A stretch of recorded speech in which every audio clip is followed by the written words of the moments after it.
Hello students, तो जो ये आज की वीडियो है इसमें 12th क्लास की ज्योग्राफी के सेकंड चैप्टर के बारे में हम देखेंगे। सेकंड चैप्टर जो है ह्यूमन ज्योग्राफी का, इसमें जनसंख्या वितरण के बारे में देखेंगे। जनसंख्या वितरण, पॉपुलेशन डिस्ट्रीब्यूशन, ये पूरी ज्योग्राफी का एक सबसे one of the most important topics है। अब अगर इसमें आप बात करते हैं जनसंख्या वितरण क्या है, कैसे काम करती है, कितना ज़रूरी है, कितने तरह से इसमें चेंजेस आते हैं, उन सब का जो ओवरऑल व्यू है वो इसमें हम देखेंगे। अगर सबसे पहले बात करें तो यहाँ पर हमारे पास 3 कॉन्सेप्ट आते हैं जनसंख्या वितरण को लेकर। सबसे पहले इसका मीनिंग, जनसंख्या वितरण का मतलब क्या है, लोगों की संख्या को बांटना, dividing the number of people. कि आप किसी भी तरह से जनसंख्या को जब आप बांट देते हो, 10-10 के ग्रुप में बांट दिया, 100-100 के ग्रुप में बांट दिया, या 1000-1000 के ग्रुप में बांट दिया, या वो अपने आप बट गए, तो वो हमारे लिए क्या रहेगा, जनसंख्या वितरण। जनसंख्या वितरण में हमारे लिए सिर्फ दो चीज़ें ज़रूरी होती हैं। पहला, एक फिक्स एरिया होना चाहिए, एक निश्चित भूक्षेत्र होना चाहिए, और दूसरा कुछ लोग होने चाहिए।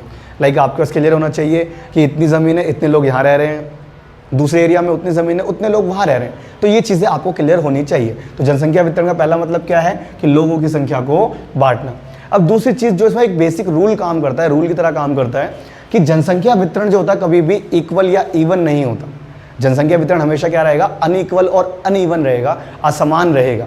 तो यहाँ पर अगर हम देखें कि जनसंख्या वितरण हमेशा कैसा रहेगा, असमान होता है। पॉपुलेशन डिस्ट्रीब्यूशन इज अनइवन, कि जब भी आप बात करोगे तो ये किस तरह से आपको देखा जाएगा, असमान रूप से। तीसरी चीज़ आती है इसमें कि आज के टाइम में जो करंट ग्लोबल वर्ल्ड है, जो वर्तमान वैश्विक परिप्रेक्ष्य है, यहाँ पर जो विश्व की 90% पॉपुलेशन है, 90% जनसंख्या है, ये हमारी पूरे विश्व की सिर्फ 10% ज़मीन पर रह रही है। अगर आप देखेंगे कि विश्व की पूरी जनसंख्या को आप एक जगह इकट्ठा कर दो, उसमें से 90% जनसंख्या अगर आप निकाल दो, तो 90% लोग मिलकर पूरी पृथ्वी का सिर्फ 10% ज़मीन का हिस्सा ही कवर कर पाएंगे। तो ये हमारे 3 कॉमन फैक्टर रहते हैं जनसंख्या वितरण के लिए। उसके अलावा जनसंख्या घनत्व। अब जनसंख्या घनत्व क्या रहता है, एक औसत संख्या है, एक एवरेज नंबर है। अगर घनत्व की बात कर लोगे, पॉपुलेशन डेंसिटी की बात कर लोगे, तो इसका मतलब क्या है कि कितने लोगों का भार एक ज़मीन के ऊपर है। आपके पास यहाँ पे भी 2-3 चीज़ें होनी चाहिए। पहले तो आपके पास एक एरिया होना चाहिए कि आप कितने बड़े क्षेत्र की बात कर रहे हो। आपके पास एक यूनिट होनी चाहिए प्रॉपर। यूनिट का मतलब चाहिए मीटर में हो, चाहे किलोमीटर में हो, चाहे सेंटीमीटर में हो, कोई सी भी यूनिट होगी, बट एक यूनिट होनी चाहिए कि आपके पास 10 किलोमीटर का एक एरिया है। अब अगर आप इसका घनत्व देखना चाहते हो तो आपके पास दूसरी चीज़ लोगों की संख्या होनी चाहिए, नंबर ऑफ पीपल होने चाहिए। ये 2 चीज़ें मिल जाएंगी और इन 2 चीज़ों का जो एवरेज निकल कर आएगा वो हमारे लिए क्या रहेगा, पॉपुलेशन डेंसिटी या जनसंख्या घनत्व। अब इसको आप 3 तरीके से बताते हैं। पहला तरीका क्या है कि प्रति इकाई क्षेत्रफल पर निवास करने वाले व्यक्तियों की औसत संख्या। प्रति इकाई का मतलब किससे हो गया, कोई भी एक यूनिट, मीटर, किलोमीटर, सेंटीमीटर। उसके अलावा निवास करने वाले व्यक्ति यानी लोग, और इनके बीच की जो है औसत संख्या। दूसरी चीज़ आती है इसमें भूमि के आकार और लोगों की संख्या के बीच का अनुपात, कि भूमि का आकार कितना है, 10 किलोमीटर है, 5 किलोमीटर है, ठीक है, और लोग कितने वहाँ पे रह रहे हैं, उन दोनों के बीच का जो एवरेज निकल कर आएगा वही हमारे लिए क्या रहेगा, पॉपुलेशन डेंसिटी, जनसंख्या घनत्व। और इसको मापने का भी जो हमारा फॉर्मूला रहता है, जो सूत्र रहता है, वो यही है कि अगर आप कुल जनसंख्या को कुल क्षेत्रफल से डिवाइड कर देते हो, भाग दे देते हो, तो आपके पास पॉपुलेशन डेंसिटी निकल कर आ जाती है कि हमारी टोटल पॉपुलेशन, इसके अपॉन में हमारा टोटल एरिया, कि जब इनको निकाल के आओगे तो हमारे पास पॉपुलेशन डेंसिटी देखने को मिल जाएगी, जनसंख्या घनत्व देखने को मिल जाएगा। उसके अलावा नेक्स्ट इसमें देखें, नेक्स्ट आता है जनसंख्या वृद्धि दर। ठीक है, जनसंख्या वृद्धि दर में भी हमारे पास चीज़ें क्या है, पहली चीज़ कि एक फिक्स टाइम पीरियड में, फिक्स टाइम पीरियड का मतलब है 1 साल, 2 साल, 3 साल या 1 महीना, एक फिक्स टाइम पीरियड में किसी भी एरिया, किसी भी भूक्षेत्र में होने वाला परिवर्तन। अगर आप 1 साल के अंदर देखते हो या 2 साल के अंदर देखते हो कि किसकी जनसंख्या में कितना परिवर्तन आ रहा है, वो हमारा जनसंख्या वृद्धि में ही कंसिडर किया जाएगा। आपका जो परसेंटेज रेशियो है कि 1 साल में एक क्षेत्र की जनसंख्या में कितने % वृद्धि हुई, या कितनी स्लो हुई है, कितनी तेज हुई है, ये सारी चीज़ें जो मिलकर आएंगी वो हमारे लिए जनसंख्या वृद्धि दर बन के आएगी। अब जो जनसंख्या वृद्धि दर है, ये हमारे लिए 2 तरीके से काम करती है, एक पॉजिटिव वे में, एक धनात्मक वृद्धि दर के रूप में, और दूसरा ऋणात्मक वृद्धि दर के रूप में। अब देखिए, चाहे पॉपुलेशन बहुत तेज़ी से बढ़े, चाहे पॉपुलेशन बहुत स्लो बढ़े, ये हमारे लिए हमेशा क्या है, बढ़ती हुई देखी जाएगी। चाहे पॉजिटिव ग्रोथ हो, चाहे नेगेटिव ग्रोथ हो, लेकिन उसे हम ग्रोथ कंसीडर करेंगे। क्यों? क्योंकि बर्थ रेट और डेथ रेट कभी भी 0 नहीं होता। 2 ही चीज़ें हैं, जन्म दर और मृत्यु दर। जन्म दर और मृत्यु दर कभी 0 नहीं होती, इसीलिए हम जनसंख्या को हमेशा बढ़ते हुए ही बताते हैं। अब अगर हमारी पहली सिचुएशन हम देख के चले, लाइक जनसंख्या वृद्धि दर के प्रकार क्या हैं, दो ही हैं, एक पॉजिटिव एक नेगेटिव। अगर आप पॉजिटिव की बात करते हैं तो पॉजिटिव का मतलब क्या है, ये इंडिकेटर है। धनात्मक वृद्धि दर का मतलब क्या है, ये इंडिकेटर है कि उस देश में जो जन्म दर है या जो बर्थ रेट है ये हाई है, ठीक है, मतलब बर्थ रेट क्या है, ज़्यादा है। और किसके कंपैरिजन में ज़्यादा है, डेथ रेट के कंपैरिजन में ज़्यादा है, मृत्यु दर के कंपैरिजन में ज़्यादा मानी जाएगी।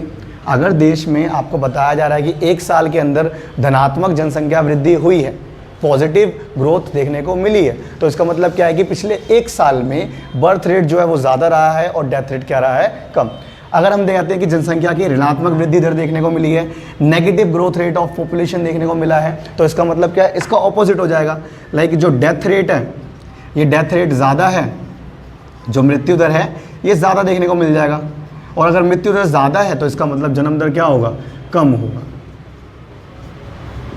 तो ये इस तरीके से काम करता है कि पहली चीज़ तो क्या रहेगा कि जनसंख्या में होने वाला जो परिवर्तन है वो हमारे लिए जनसंख्या वृद्धि माना जाएगा। परिवर्तन चाहे पॉजिटिव हो चाहे नेगेटिव हो। और उसके अलावा पॉजिटिव परिवर्तन का मतलब क्या है कि जन्म दर ज़्यादा थी, और नेगेटिव परिवर्तन का मतलब क्या है, मृत्यु दर ज़्यादा थी। इसके अलावा नेक्स्ट इसमें देखें तो यहाँ पर एक माल्थस थ्योरी के बारे में इसमें देखा जाता है। जो थॉमस माल्थस थे, माल्थेसियन थ्योरी जो है इन्होंने 1798 में डिफाइन करी थी। लाइक उन्होंने क्लियर कहा था कि जो पॉपुलेशन है हमारी, जो हमारी जनसंख्या है, ये क्या है, बहुत तेज़ी से बढ़ रही है, ठीक है। अगर जनसंख्या तेज़ी से बढ़ रही है तो क्या हमारे रिसोर्सेज भी तेज़ी से बढ़ेंगे, नहीं। क्यों, क्योंकि रिसोर्सेज क्या है, टाइम कंज्यूमिंग होते हैं, इनको बनने में टाइम लगता है, और रिसोर्सेज हमारे क्या है, लिमिटेड है, संसाधन हमारे सीमित है। अब इसको इस्तेमाल करने वाले लोग क्या है, तेज़ी से बढ़ रहे हैं, तो इसका मतलब एक ना एक दिन संसाधन क्या है, अपने समाप्ति की ओर हो जाएंगे। अब इनका मानना क्या आता है कि जनसंख्या तेज़ी से बढ़ रही है और खाद्य आपूर्ति उतनी तेज़ी से नहीं बढ़ पा रही, जिसकी वजह से एक दिन ऐसा आएगा लाइक खाने पीने की चीज़ों के लिए दंगे तक हो जाएंगे, अकाल की सिचुएशन आ जाएगी, युद्ध की सिचुएशन आ जाएगी। ये थ्योरी इनकी आई है 1798 में। इसके अलावा इसमें नेक्स्ट देखें तो नेक्स्ट रहता है जनसंख्या वितरण को प्रभावित करने वाले कारक। अगर आप जनसंख्या वितरण को प्रभावित करने वाले कारक की बात करते हैं तो यहाँ पर एक बेसिक स्टेटमेंट है जो आपको स्टार्टिंग में बताई गई वीडियो के, कि जनसंख्या वितरण हमेशा कैसा रहता है, अनइवन। पॉपुलेशन डिस्ट्रीब्यूशन हमेशा कैसा है, अनइवन है, कि असमान है। और असमान क्यों है, वो यही रीज़न है कि पहली चीज़ क्या है, प्राकृतिक या भौगोलिक कारक है, नेचुरल और जोग्राफिकल फैक्टर्स काम करते हैं कि यहाँ पर लोगों की पसंद क्या है, अलग अलग एरिया कैसे बनते हैं। अब सबसे पहले बेसिक फैक्टर क्या है, जलवायु। कुछ लोगों को ठंडी जलवायु पसंद होती है, कुछ लोगों को गर्म जलवायु, तो लोग उसके हिसाब से अपने आप को शिफ्ट कर लेते हैं। अगर ज़्यादा लोगों को ठंडी पसंद है तो ज़्यादा एरिया कहाँ पे कवर होगा, ठंडे इलाकों में। उसके अलावा सेकंड रहता है मृदा। लाइक जो हमारे समाज का जो एग्रीकल्चर वाला हिस्सा है, कृषि वाला हिस्सा है, वो क्या रहता है कि मृदा के रूप में उपजाऊ मृदा ढूंढता है। उसके अलावा तीसरी चीज़ की जल की उपलब्धता, कि जहाँ पर कुछ लोगों को जल की उपलब्धता ज़्यादा मिलती है वहाँ लोग ज़्यादा रहना पसंद करते हैं। उसके अलावा आर्थिक कारक की अगर हम बात करें तो इस आर्थिक कारक में क्या निकल कर आता है कि बेसिकली आपकी जो इकोनॉमिक एक्टिविटीज़ हैं, कि आपको कहाँ पर इजीली आर्थिक क्रियाएं करने को मिल जाएंगी, कि उन एरियाज़ में हमेशा पॉपुलेशन ज़्यादा होगी जहाँ पर परिवहन का विकास होगा।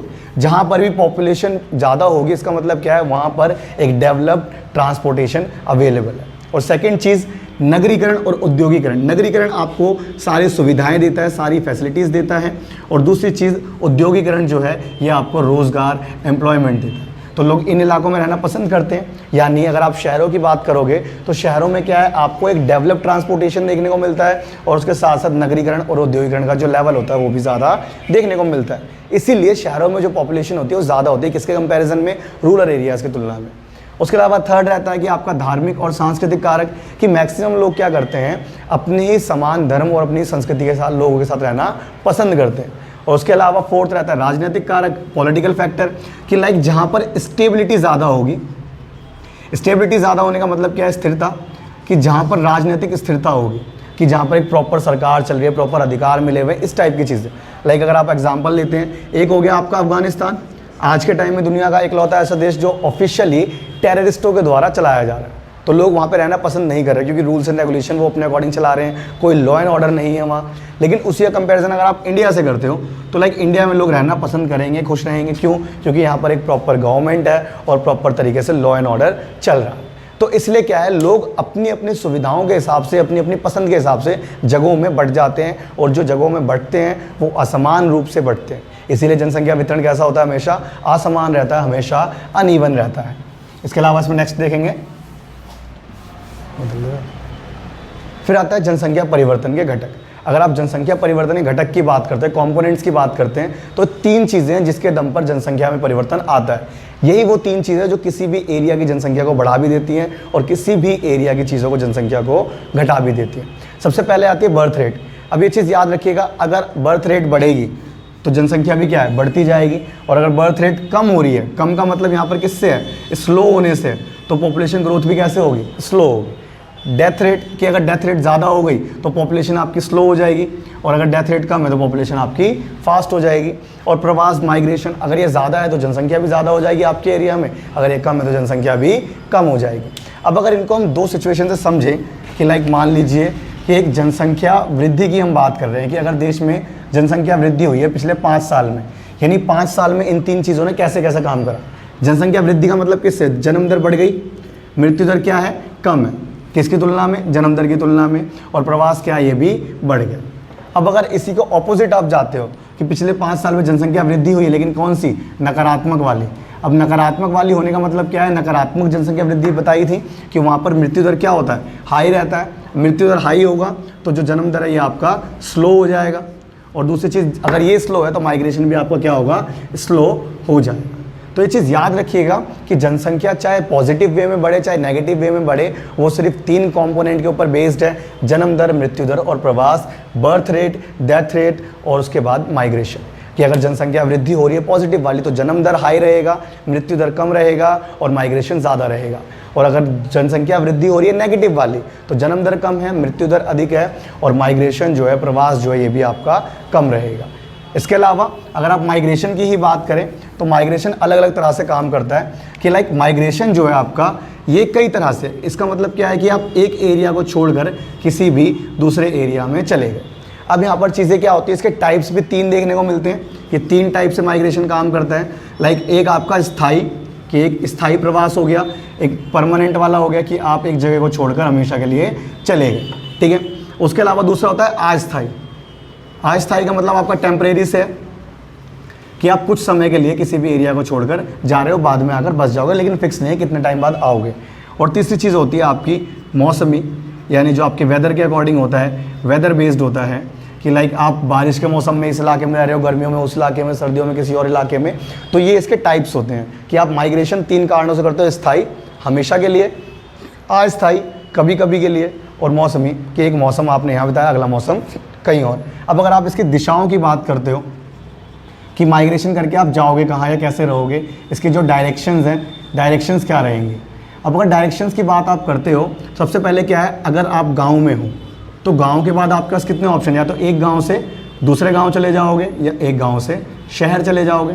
तो पहली चीज़ गांव से गांव और दूसरा गांव से शहर। लेकिन अगर आप शहर में रह रहे हो तो शहर से आपके पास कितने ऑप्शन बचेंगे, फिर से 2, या तो शहर से वापस कहाँ भाग जाओ, गांव भाग जाओ, या फिर शहर से अगले शहर चले जाओ। तो यहाँ पर कितनी चीज़ें, शहर से गांव तीसरा हो गया और शहर से शहर चौथा।